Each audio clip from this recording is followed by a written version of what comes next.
Welcome back to a 55 Chevy video here on ShopDog-Garage. Sure you noticed, it's not here.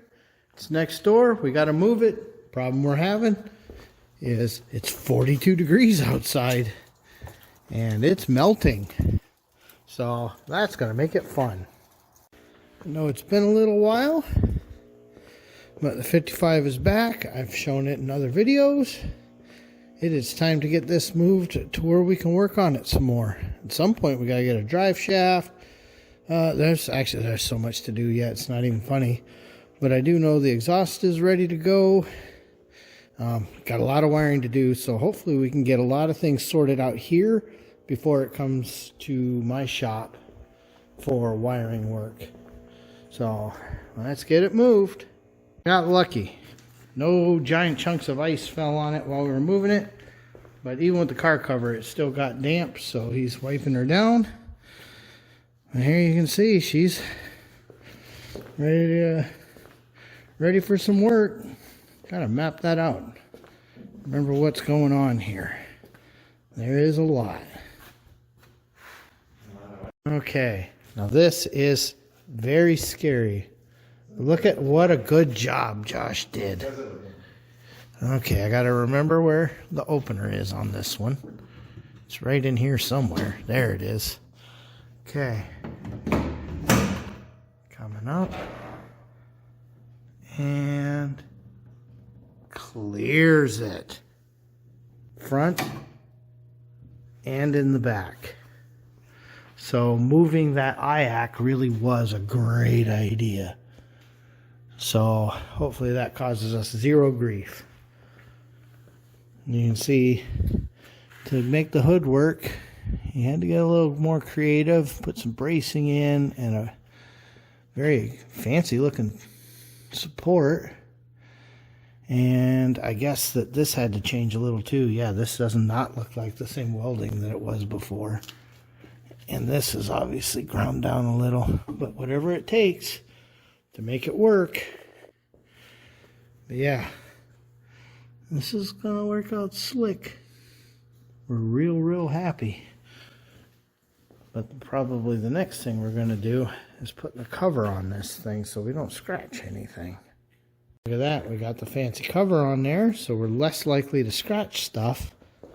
But the bigger thing is, tonight's goal, I don't know what Harlan's goal is. I'm sure he figures it'll be driving by midnight. But but right now we're trying to kind of remember where we were leaving off on projects when suddenly we got the call it had to go. And just, you know, reacquainting ourselves. It's been a little while since we've worked on it. So we were just kind of going over what electrical circuits we were going to need, how that was all going to pan out. And now we're remembering that we had moved the fuel regulator because we were going to put the battery tray in the stockish location. But I also recall that we had to modify that battery tray to make that work. So we're just kind of talking it out, remembering what we were doing. I would really very much like to have this where the fish truck is in my shop in... Realistically, we're probably talking May type, you know, early May maybe. We'll see. It really depends on the weather. I've got a lot of melt that needs to happen back there before we can move it. So we'll see how that goes. All right, the list is growing of things I got to fit under here. Remember, we've got the breather assembly that's got to mount somewhere. He's got a washer pump that has to mount somewhere. The coil obviously has to mount somewhere. Same with an MSD box. Oh, and a battery. So we're starting to remember there's, as big as this engine bay looked when we started, there just isn't any room in this thing. All right, let's pick her up and take a peek real quick. Hopefully I've got her placed correctly. It's been a while. Okay, she seems pretty sturdy. And then something I like to do while we can still recover is just see how hard it is to knock the car off the lift. So, okay, now we'll pick her up. Okay, so now we're going to take a peek at what Josh did for the exhaust here. I like that he did some nice clamps. Yeah, that keeps that nice and sturdy. Whoa, that does get really close. But it's not touching. Yeah, we're close but not touching, and that's about all you can ask for. Okay. Yeah, plenty of room here. Oh. Yeah, that gets really close. I mean, what do? At least he's got it nicely located, so it's not going to be able to hit the floor. Okay, coming around. And then, of course, you know, the good old leakers. Alright, so, yeah, this should give us enough room right here for our sensor. So that'll work. We're going to cap that off as a spare. This is the one we plan to use. Alright, and I know it's been a while since we've been under here, but you can see there's good clearance all around. We have a little bit of rubber mounting. Now, this header tube up here to the steering gear is tight. I'm not even kidding there. But you can see some shiny, which means light gets through. Probably not much more than that, but light does. We obviously already know that that's going to get spaced up. This was never the ride height. But until we go to the real wheels, there's really no point in monkeying with it. So we'll set that one time instead of, you know, 3 times. Okay. Yeah, see, this tray really took some space away. Okay. But you can see we're clearing here. You know, we clear here. We're even going to be able to change the oil without having to get too crazy. I'm pretty certain this will fit past that, because you can see this gets away a little bit. We can't go to a tall filter, but that's fine. Starter, plenty of clearance. Probably not even going to try to run the wiring up through this bundle of snakes. I think we'll just come forward and then back around to the battery. I think that's going to be what makes the best sense. And then this transmission, this is that, no, this doesn't have skip shift, so that must be reverse lights or something. What do we got here? I don't know, I gotta look all that up. Yeah, I don't even know what that is. We'll figure that out. This should be our speedo location here. So we're gonna have to put, oh, that's a reverse. Oh, what the heck? Yeah, so that must be some kind of skip shift or something. I don't know, we'll look it up. And we've got all our clutch stuff. Obviously, we've got to measure for a drive shaft. But remember, you need the suspension to be loaded so that we can get our mid-range. So until we get the sheet from whoever's building it, we're not going to bother with measurements because they all want something different. Yeah, whew, that is tight. And if y'all remember, if you ever have to pull these, it is not going to be fun. So hopefully everything there is fine. You'll notice that's the exact same filter we just put in the 78 Camaro. So yeah, the exhaust actually fits in here pretty good. I do believe we plan to have Clinton coat these. So it looks like, actually it doesn't look like it's going to be that hard to get out. The only piece that sucks really is this one, and even that looks reasonable. Yeah, I think this will come out pretty good. It's a bummer that's welded here, but what do? You know, it is what it is. At least these aren't glass packs or anything, so these can be coated, no big deal. So, all right. Okay, we're doing kind of a wiring survey, and it looks like I just have a plug where reverse light would be. Yeah, so we're gonna have to monkey with that. That should be fun.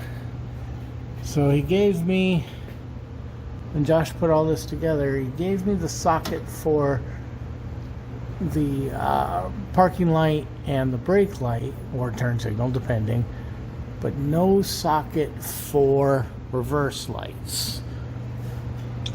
Okay, and I figured out they come in a hole over here, and of course I've got a license plate light here and a license plate light there. Look at that, one on each side. How freaking fancy. But I can get those into the trunk. I'm gonna have to add some reverse lights. They're not, you know, the law doesn't say you have to have them, but it sure is nice if it's dusky out when you put it in reverse that you can see what's going on behind you. So, you know, that's kind of nice. So, up here, I don't have these, but I do have the halo light thing and the headlight, but no turn signal, which is probably also the running light. So I'm gonna have to find the sockets and bulbs for that. I'm assuming that's a double of some sort. We'll figure it out. It can't be the end of the world. So those, it looks like I've got several locations I can get into. Too many. What are these extra holes? Yeah, so I'm probably capping off some extra holes that we're not using that must be for something else. But there's a big hole here and a big one up there. Probably both just for wiring. So we can use those to get into the wire harness. Do we got the same over here? Yes, we do. And then look at all these extra holes for things we obviously don't have. We'll try to plug some of that up. Don't want extra water for no reason. So we'll go through that. So that is how lighting's going to go. The horn, we're not using a factory horn, so when he buys a horn, we'll figure out where to mount that. No, just starting to kind of map out in my head where things need to run. I do not like to run wires under the car. I mean, sometimes you don't have a choice, but it's not my preference. So I think because I've got these entry points here, that's going to make it really easy to get all the rear body lighting going. And for those who have been watching for a long time, we already have an entrance for the fuel. So when you look up there, you can see right there, that is the wiring harness for the fuel. Okay. And then of course the fuel itself is already run. Yeah, so all of this wiring is going to wind up coming up in here. And I know I have at least one grommet location for running wiring through the firewall.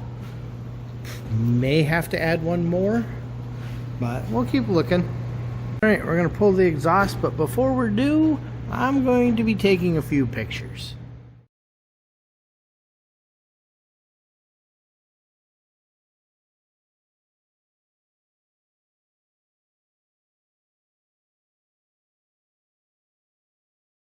Okay, we're slowly getting this removed. We've got the intermediary pipes removed. That muffler, we're getting ready to pull this one. And then it's just pop those two and finish pulling those. And then these can go off and get ceramic coated.